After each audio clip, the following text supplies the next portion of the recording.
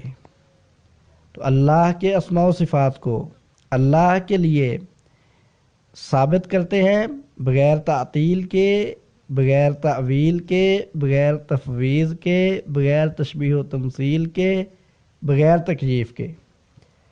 اللہ کے نام الرحمن، الرحیم، الوہاب، الرزاق، الغفور، الشکور، الغفار، القہار، یہ نام قرآن مجید میں اللہ کے لیے موجود ہیں.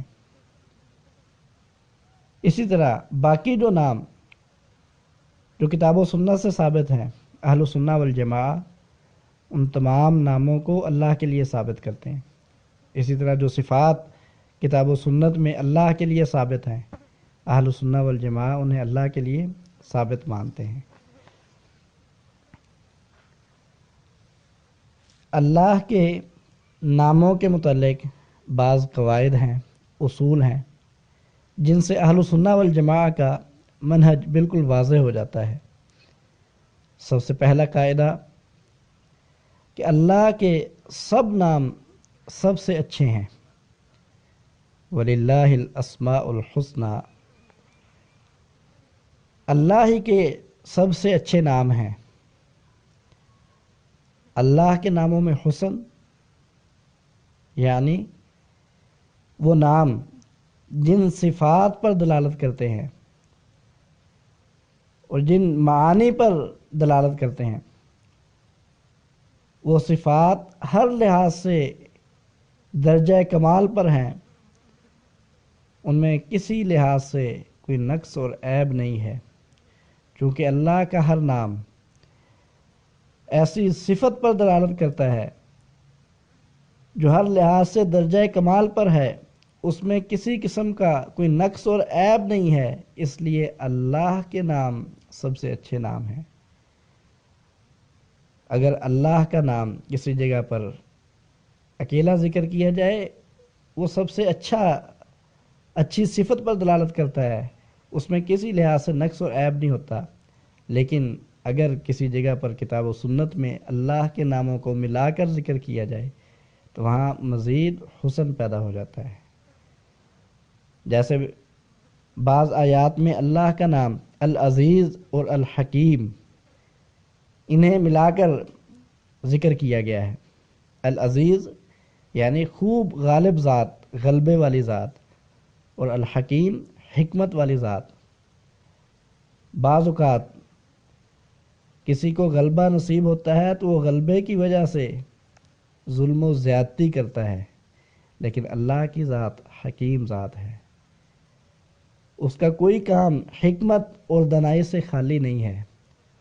اور بعض اوقات کوئی صاحب حکمت ہوتا ہے، دانائی اسے نصیب ہوتی ہے، لیکن اس کے پاس غلبہ نہیں ہوتا، وہ اپنی حکمت کے مطابق، دانائی کے مطابق کچھ کر نہیں سکتا، تو اللہ کی ذات وہ العزیز بھی ہے، الحکیم بھی ہے، غالب بھی ہے، خوب غلبے والی ہے اور حکمت والی ہے، اس کا کوئی کام حکمت سے خالی نہیں ہے۔ تو اللہ کے سب نام وہ سب سے اچھے ہیں۔ دوسرا قاعدہ، اللہ کے نام وہ نام بھی ہیں، اللہ کے اوصاف بھی ہیں۔ ہر نام وہ اللہ کا نام بھی ہے اور اللہ کی صفت پر بھی دلالت کرتا ہے۔ اللہ کا ہر نام وہ اللہ کی کسی نہ کسی صفت پر دلالت کرتا ہے۔ اللہ کا کوئی نام ایسا نہیں ہے جو صفت سے خالی ہو، جس میں کوئی صفت نہ ہو، کیونکہ اللہ کے ناموں کو سب سے اچھا قرار دیا گیا۔ وَلِلَّهِ الْأَسْمَاءُ الْحُسْنَى، اللہ ہی کے سب سے اچھے نام ہیں، اور یہ اچھائی، حسن صفات کی وجہ سے ہے۔ تو اللہ کا ہر نام وہ کسی کامل ترین صفت پر دلالت کرتا ہے۔ جس لفظ میں صفت نہ ہو وہ اللہ کا نام نہیں ہو سکتا۔ یہی وجہ ہے کہ اہل علم الدہر کو اللہ کا نام شمار نہیں کرتے، حالانکہ حدیث قدسی میں ہے انا الدہر۔ اس کے باوجود اہل علم الدہر کو اللہ کا نام شمار نہیں کرتے کہ الدہر میں کوئی صفت نہیں ہے، صفت سے خالی ہے۔ پھر انا الدہر کا کیا مطلب ہے؟ یہ اسی حدیث میں اس کی وضاحت موجود ہے، اقلب اللیل والنہار، کہ یہ دن رات، یہ زمانہ میں بدلتا ہوں۔ تو بہرکیف اللہ کا ہر نام وہ اللہ کا نام بھی ہے اور اللہ کی صفت پر بھی دلالت کرتا ہے۔ اللہ کا کوئی نام ایسا نہیں ہے جو صفت سے خالی ہو، کسی صفت پر دلالت نہ کرے۔ اللہ تعالیٰ کے بعض نام ایسی صفات پر اور ایسے معانی پر دلالت کرتے ہیں جو متعدی ہیں، اور بعض نام ایسی صفات اور ایسے معانی پر دلالت کرتے ہیں جو لازم ہیں۔ جو نام ایسی صفت اور معنی پر دلالت کرے جو متعدی ہے، تو وہاں تین چیزوں پر ایمان لانا ضروری ہے۔ یہ تیسرا قاعدہ ہے کہ اللہ تعالیٰ کا جو نام ایسی صفت پر دلالت کرے جو متعدی ہے، تو وہاں تین چیزوں پر ایمان لانا ضروری ہے۔ ایک چیز، پہلی چیز کہ اس لفظ کو بطور نام اللہ کے لیے ثابت مانا جائے، اس لفظ کا بطور نام انکار نہ کیا جائے۔ دوسری چیز، وہ لفظ جس صفت پر دلالت کرتا ہے اس صفت کو اللہ کے لیے ثابت کیا جائے۔ اور تیسری چیز، اس کا جو اثر مخلوق پر ہے اس اثر کو تسلیم کیا جائے۔ جیسے اللہ کا نام الخالق ہے، الخالق لفظ کو اللہ کے لیے بطور نام ثابت کیا جائے۔ یہ لفظ اللہ کی صفت خلق پر دلالت کرتا ہے، اللہ کے لیے صفت خلق کا اثبات کیا جائے۔ اللہ جب چاہتا ہے، جسے چاہتا ہے پیدا کرتا ہے، صفت خلق کے اس اثر کو قبول کیا جائے، تسلیم کیا جائے۔ اللہ تعالیٰ کی ذات الشافی ہے، اس لفظ کو اللہ کے لیے بطور نام ثابت کیا جائے۔ پھر شفا دینے کی صفت اللہ کے لیے ثابت کی جائے، اور اس کا جو اثر مخلوق پر ہے کہ اللہ جسے چاہتا ہے شفا دیتا ہے، اس اثر کو تسلیم کیا جائے۔ اللہ کا نام الہادی ہے، اس لفظ کو بطور نام اللہ کے لیے ثابت کیا جائے۔ ہدایت دینے کا اختیار، یہ صفت اللہ کی ہے، اس کو بطور صفت اللہ کے لیے ثابت کیا جائے۔ اور اس کا جو اثر مخلوق پر ہے کہ اللہ جسے چاہتا ہے ہدایت دیتا ہے، اس اثر کو تسلیم کیا جائے۔ تو اللہ کا جو نام ایسی صفت ایسے معنی پر دلالت کرے جو متعدی ہے، تو وہاں 3 چیزوں پر ایمان لانا ضروری ہے۔ اسے اللہ کے لیے بطور نام ثابت کیا جائے، اس لفظ کو جس صفت پر وہ دلالت کرتا ہے اس صفت کو اللہ کے لیے بطور صفت ثابت کیا جائے، اور اس کا جو اثر مخلوق پر ہے اس اثر کو تسلیم کیا جائے۔ اور اگر اللہ کا نام ایسے معنی اور ایسی صفت پر دلالت کرے جو لازم ہے، تو وہاں 2 چیزوں کو تسلیم کرنا ضروری ہے، 2 چیزوں پر ایمان لانا ضروری ہے۔ پہلی چیز کہ اس لفظ کو بطور نام اللہ کے لیے ثابت کیا جائے، اور دوسری چیز وہ لفظ جس صفت پر دلالت کرتا ہے اسے بطور صفت اللہ کے لیے ثابت کیا جائے۔ جیسے الحی، اللہ تعالیٰ کی ذات الحی ہے، تو الحی، اللہ کے لفظ الحی کو اللہ کے لیے بطور نام ثابت کیا جائے، اور یہ لفظ صفت حیات پر دلالت کرتا ہے، تو اللہ کے لیے صفت حیات کو ثابت کیا جائے۔ چوتھا قاعدہ، اللہ تعالیٰ کے تمام نام وہ اپنے معانی پر اور اپنی صفات پر، یعنی جن صفات کو وہ متضمن ہوتے ہیں ان پر دلالت کی 3 اقسام کے ساتھ دلالت کرتے ہیں: دلالت مطابقی، دلالت تضمنی، دلالت التزامی۔ 3 اقسام کے ساتھ اپنے معانی پر دلالت کرتے ہیں۔ جیسے الخالق کا لفظ ہے، لفظ الخالق بول کر اللہ کی ذات مراد لینا اور خلق والا معنی بھی ذہن میں ہو تو یہ دلالت مطابقی ہے، اور اگر الخالق لفظ بول کر اللہ کی ذات مراد ہو، خلق والا معنی ذہن میں نہ ہو تو یہ دلالت تضمنی ہے۔ اور الخالق سے اللہ کی صفت علم، صفت قدرت اور صفت حکمت پر دلالت، یہ دلالت التزامی ہے کہ حکمت کے بغیر، قدرت کے بغیر، علم کے بغیر خلق ممکن نہیں ہے، پیدا کرنا ممکن نہیں ہے۔ تو اللہ کے نام وہ دلالت کی 3 اقسام کے ساتھ اپنے معنی پر دلالت کرتے ہیں۔ 5واں قاعدہ، اللہ کے نام توقیفی ہیں، اپنی طرف سے عقل کی بنیاد پر کوئی نام اللہ کے لیے ثابت نہیں کیا جا سکتا۔ 6واں قاعدہ، اللہ تعالیٰ کے نام غیر محصور ہیں، بے شمار ہیں، وہ کسی عدد میں محدود نہیں ہیں۔ اس کی دلیل نبی کریم صلی اللہ علیہ وسلم سے ایک دعا منقول ہے: اسألک بکل اسم ھو لک سمیت بہ نفسک او انزلتہ فی کتابک او علمتہ احد من خلقک او استأثرت بہ فی علم الغیب عندک، کہ میں تجھ سے سوال کرتا ہوں تیرے ہر نام کے واسطے سے جو تو نے اپنا نام رکھا ہے، یا جو نام تو نے اپنی مخلوق کو سکھایا ہے، یا جو نام تو نے اپنی کسی کتاب میں اتارا ہے، اب استأثرت بہ فی علم الغیب عندک، یا اس نام کے ساتھ بھی جس کو تو نے اپنے علم غیب میں رکھا ہے، کسی ایک کو اس پر مطلع نہیں کیا۔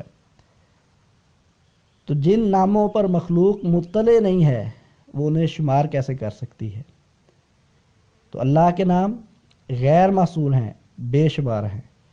باقی جو حدیث میں آتا ہے ان للہ 99 اسما مئۃ الا واحدہ من احصاها دخل الجنہ، کہ اللہ کے 99 نام ہیں، جو ان کا احصاء کر لے گا وہ جنت میں داخل ہوگا۔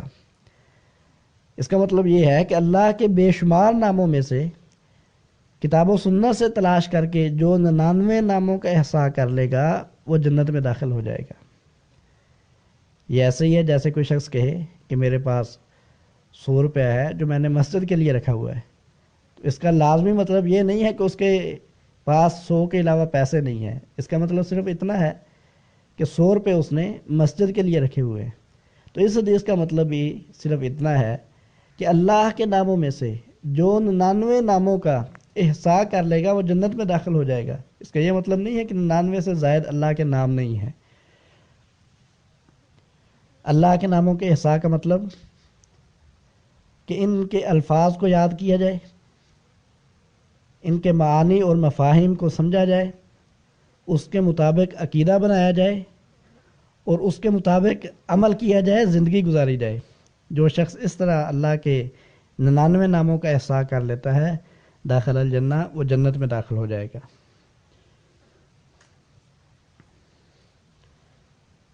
7واں قاعدہ، اللہ تعالیٰ کے ناموں میں الحاد سے بچا جائے۔ اللہ تعالیٰ نے قرآن مجید میں ارشاد فرمایا وَذَرُوا الَّذِينَ يُلْحِدُونَ فِي أَسْمَائِهِ، کہ اللہ کے ناموں میں جو الحاد کا شکار ہیں ان سے بچ کر رہو، دور رہو، ان کو چھوڑ دو۔ اللہ کے ناموں میں الحاد کیا ہے؟ کہ اللہ کا نام مخلوق کے لیے رکھ دیا جائے، کسی مخلوق کا نام اللہ کا نام مخلوق کا رکھ دیا جائے۔ اللہ کے نام کو بگاڑ کر مخلوق کے لیے رکھ دیا جائے، یہ بھی الحاد ہے۔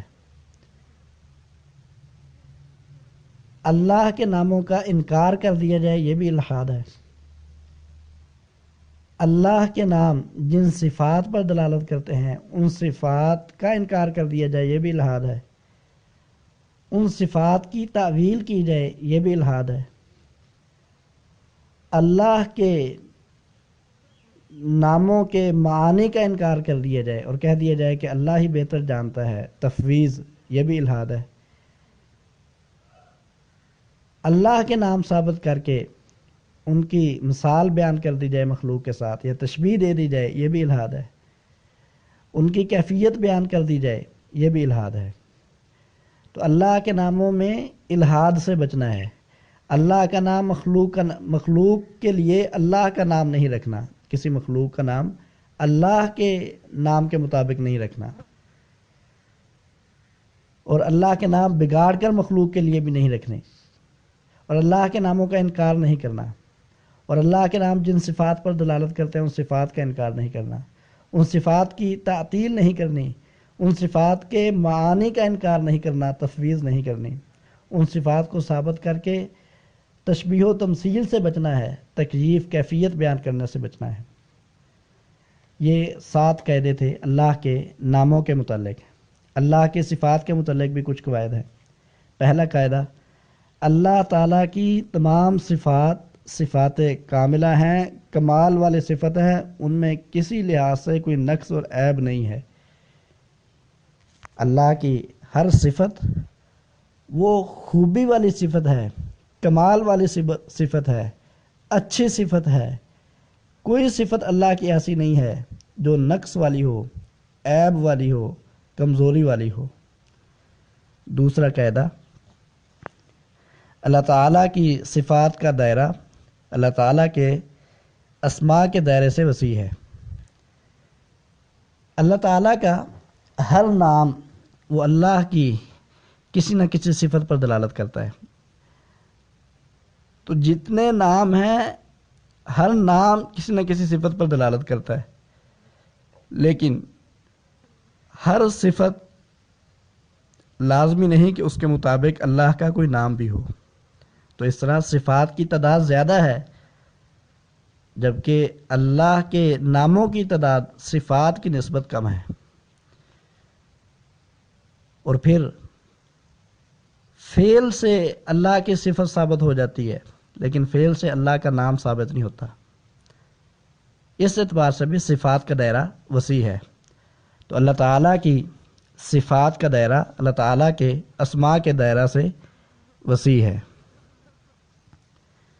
تیسرا قاعدہ، اللہ تعالیٰ کی صفات ان کی 2 قسمیں ہیں، صفات ثبوتیہ، صفات سلبیہ۔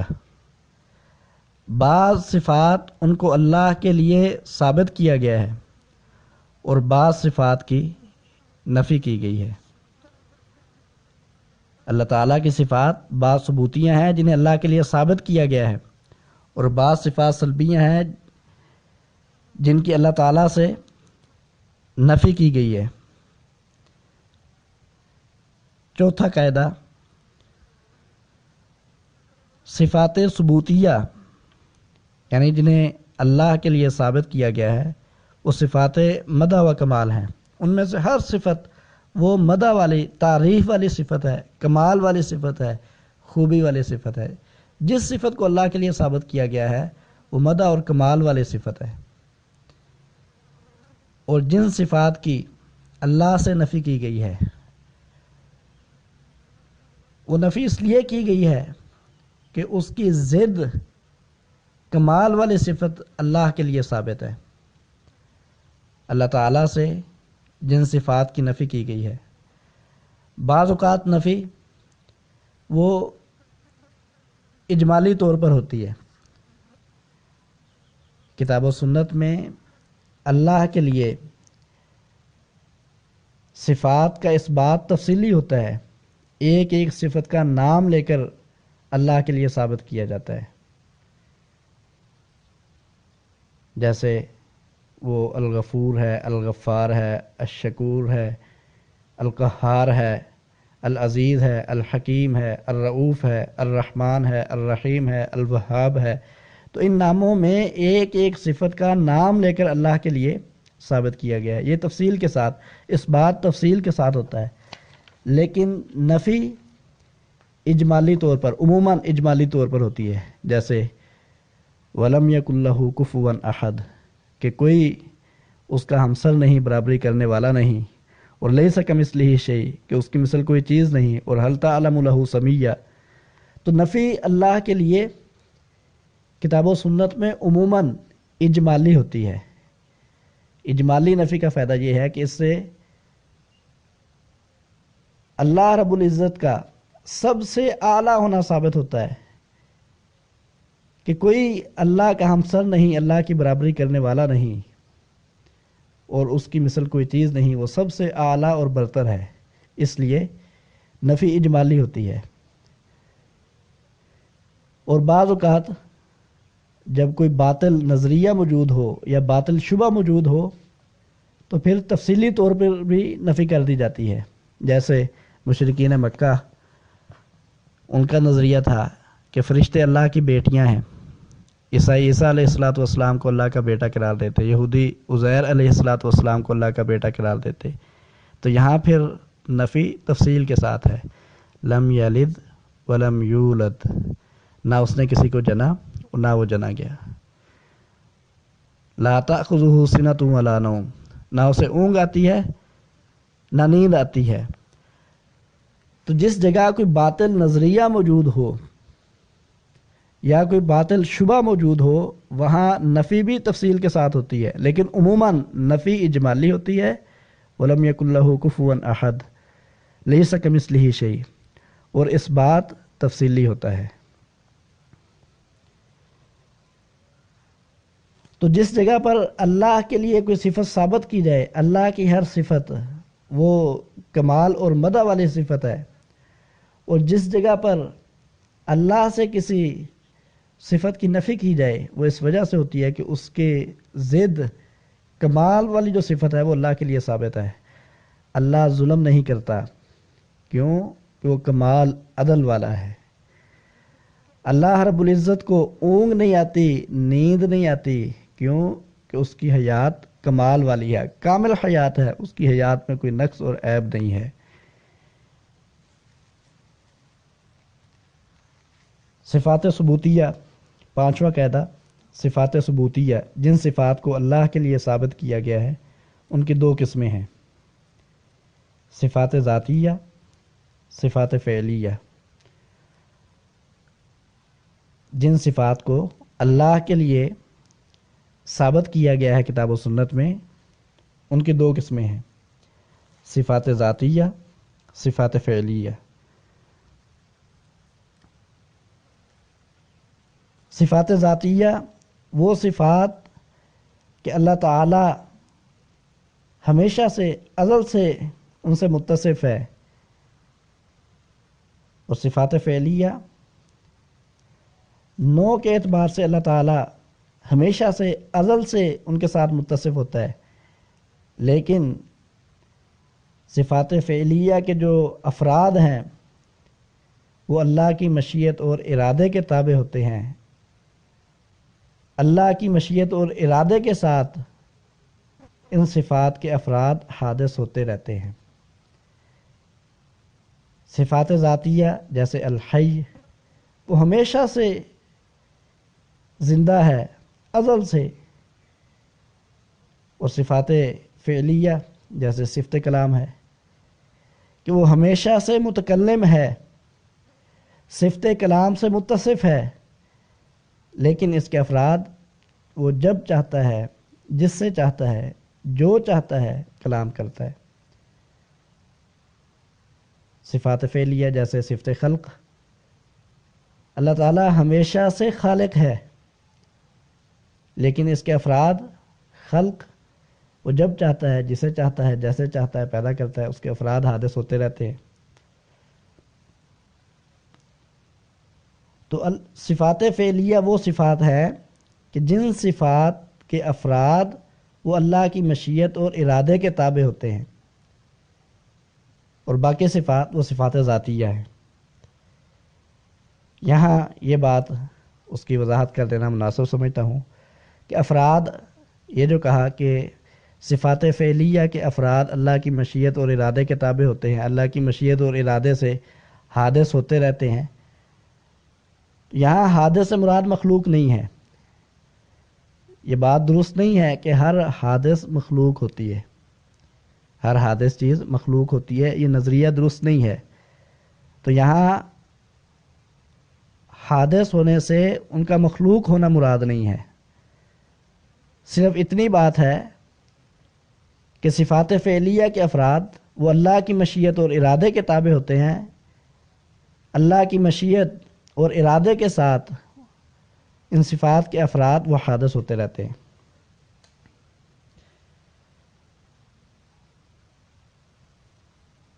چھٹا قاعدہ، اللہ تعالیٰ کی صفات میں الحاد سے بچنا چاہیے، جو غلط نظریات ہیں ان سے بچنا چاہیے۔ ان صفات کی تعطیل نہیں کرنی چاہیے، نفی نہیں کرنی چاہیے، تعویل نہیں کرنی چاہیے، تفویض نہیں کرنی چاہیے، اور ان صفات کی مخلوق کے ساتھ مثال بیان نہیں کرنی چاہیے، تشبیہ نہیں دینی چاہیے، اور تکییف کیفیت بیان نہیں کرنی چاہیے۔ جیسے اللہ کے نام، یہ 7واں قاعدہ ہے، جیسے اللہ کے نام وہ توقیفی ہیں، اللہ کی صفات بھی توقیفی ہیں۔ اپنی طرف سے نہ اللہ کا نام ثابت کیا جا سکتا ہے اور نہ اللہ کی صفت اپنی طرف سے بیان کی جا سکتی ہے۔ اللہ کے لیے کوئی نام یا صفت ثابت کرنے کے لیے ضروری ہے کہ وہ کتاب و سنت سے ثابت ہو، اور اللہ سے کسی صفت کی نفی کرنے کے لیے ضروری ہے کہ وہ نفی کتاب و سنت سے ثابت ہو۔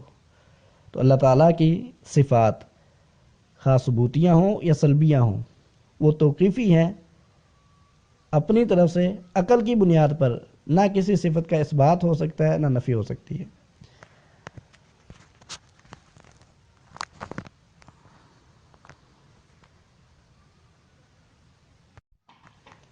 اللہ تعالیٰ کی بعض صفات،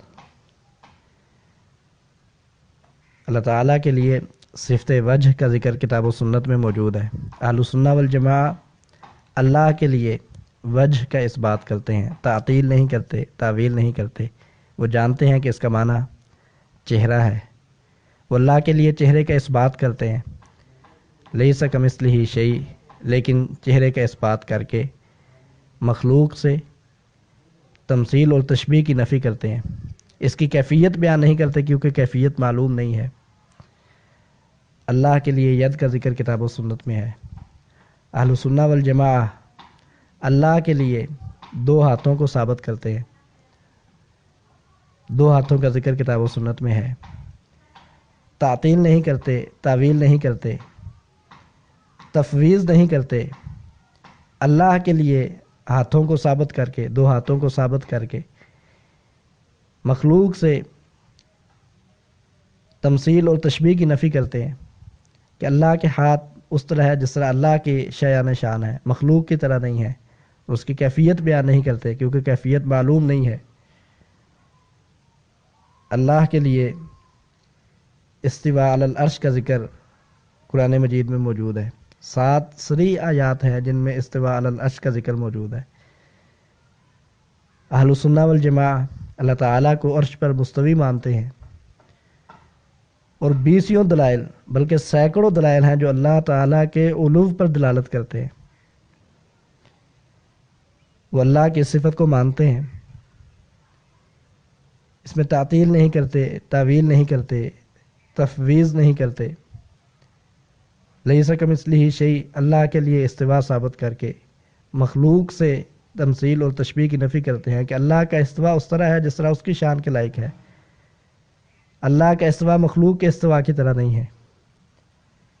اور اس کے مقابلے میں جتنے نظریات ہیں، وحدت الوجود کا ہے، وحدت الشہود کا ہے، وحدت الحلول کا ہے، اللہ کو ہر جگہ کہنے والے ہیں اور اللہ کو لامکاں کہنے والے ہیں، ان سب باطل نظریات سے اہل السنہ والجماعہ بری ہیں. اہل السنہ سے جب سوال ہوتا ہے این اللہ، تو یہ جواب دیتے ہیں الرحمن علی العرش استوى. اہل السنہ والجماعہ سے جب سوال ہوتا ہے این اللہ، تو یہ جواب دیتے ہیں اللہ فی السماء.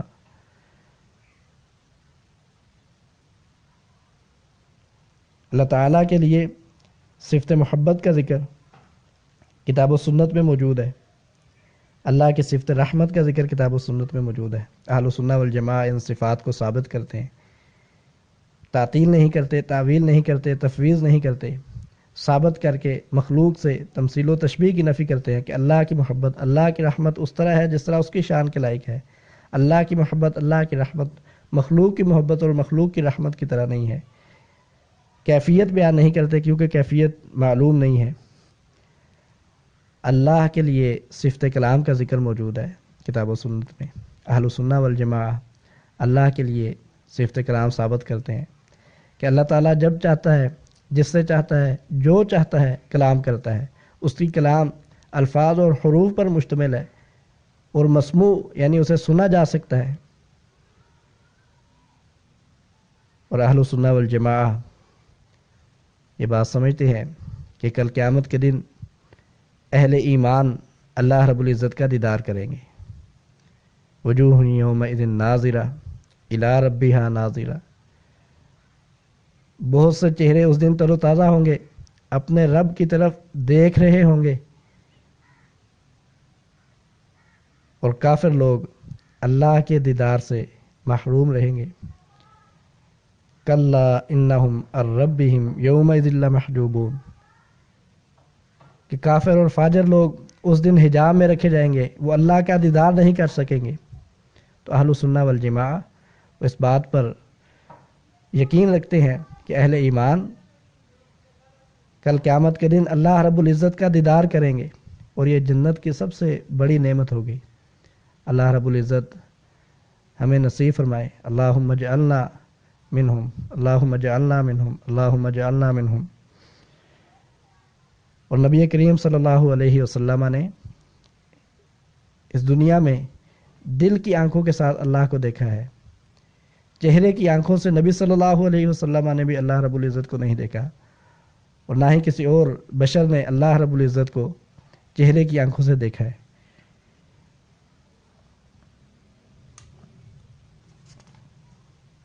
بعض لوگ وہ ایک شبہ پیش کرتے ہیں کہ ان صفات کو اگر اللہ کے لیے ثابت کیا جائے تو اس سے تشبیہ لازم آتی ہے،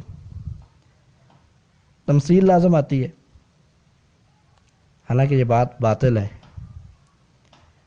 یہ بات سمجھیے کہ جس طرح اللہ کے وجود کو مانتے ہیں، تو وجود تو مخلوق کا بھی ہے، تو کیا اللہ کے وجود کی نفی کر دی جائے کہ اس سے تشبیہ لازم آتی ہے؟ کہتے ہیں نہیں، اللہ کا وجود اس طرح ہے جس طرح اس کی شیان شان ہے. اللہ کا وجود مخلوق کے وجود کی طرح نہیں ہے. ہم کہتے ہیں جس طرح آپ نے اللہ کا وجود اس کو ثابت کیا، اللہ کی ذات کو ثابت کیا، وجود اور ذات ثابت کرنے کے بعد مخلوق سے تمثیل و تشبیہ کی نفی کی ہے، ایسے ہی صفات باری تعالیٰ کے متعلق کرو کہ اللہ کی صفات جو کتاب و سنت سے ثابت ہے انہیں اللہ کے لیے ثابت کرو، پھر مخلوق سے تشبیہ و تمثیل کی نفی کر دو۔ لیس کمثلہ شیء وہو السمیع البصیر، اس آیت کے اس حصے میں اسماء و صفات کا مسئلہ مکمل طور پر سمجھا دیا گیا ہے۔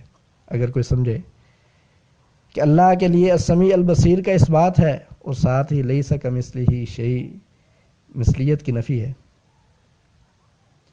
تو جس طرح وہ اللہ کے وجود کو ثابت کرتے ہیں اور اللہ کی ذات کو ثابت کرتے ہیں، اور پھر اللہ کے وجود کو اللہ کی ذات سے مخلوق کی مشابہت اور مخلوق کی تمثیل کی نفی کرتے ہیں، ہم کہتے ہیں ایسے ہی صفات باری تعالیٰ میں یہی منہج اختیار کرو۔ اللہ کے لیے جو کتاب و سنت میں صفات ثابت ہے ان صفات کو اللہ کے لیے ثابت کرو، پھر مخلوق سے تشبیہ و تمثیل کی نفی کر دو۔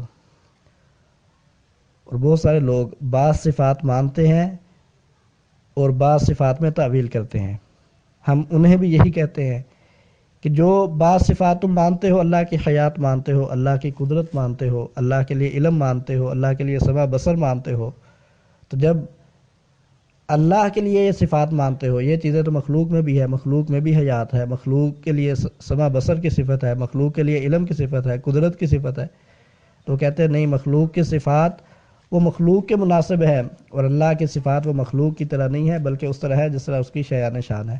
ہم کہتے ہیں جس طرح ان بعض صفات میں تم نے یہ بات کی، یہ منہج اختیار کیا کہ اللہ کے لیے ثابت کر کے مخلوق سے مثلیت کی نفی کی، اسی طرح باقی بعض صفات جن کی تم تعویل کرتے ہو اسے اللہ کے لیے ثابت کر کے پھر مخلوق سے مثلیت اور تشبیہ کی نفی کرو۔ یہ دو قاعدے ہیں، القول فی بعض الصفات کالقول فی بعض الصفات الاخرى، کہ جس طرح بعض صفات ثابت کر کے تشبیہ و تمثیل کی نفی کرتے ہو، باقی بعض صفات جن کی تعویل کرتے ہو ان میں بھی یہی منہج اختیار کرو کہ ان کو ثابت کر کے پھر مخلوق سے تشبیہ و تمثیل کی نفی کرو۔ اور دوسرا کہتا ہے القول فی الصفات کالقول فی الذات، کہ جس طرح ذات کو ثابت کر کے، وجود کو ثابت کر کے مخلوق سے مثلیت اور تشبیہ کی نفی کرتے ہو، ایسے ہی صفات کو ثابت کر کے پھر مخلوق کے ساتھ مشابہت اور تمثیل کی نفی کرو۔ جس طرح اللہ کے لیے ذات ثابت کرنے سے مخلوق کے ساتھ مشابہت لازم نہیں آتی، کیونکہ اس کی ذات اس طرح ہے جس طرح اس کی شان کے لائق ہے، اور مخلوق کی ذات اس طرح ہے جس طرح مخلوق کے مناسب ہے، ایسے ہی اللہ کی صفات میں یہی منہج اختیار کرو، یہی رویہ اختیار کرو کہ اللہ کے لیے صفات کا اس بات کرو اور پھر مخلوق سے ان کی مشابہت اور تمثیل کی نفی کرو۔ اور یہاں یہ بات بھی سمجھیے کہ لا یلزم من الاشتراک فی اللفظ الاشتراک فی المعنی، اشتراک فی اللفظ سے اشتراک فی المعنی لازم نہیں آتا، یعنی لفظی اشتراک سے حقیقت میں اشتراک لازم نہیں آتا۔ اس کی مثال اس طرح سمجھیں کہ پاؤں چونٹی کا بھی ہوتا ہے اور ہاتھی کا بھی ہوتا ہے، دونوں کے لیے پاؤں کا لفظ ہے،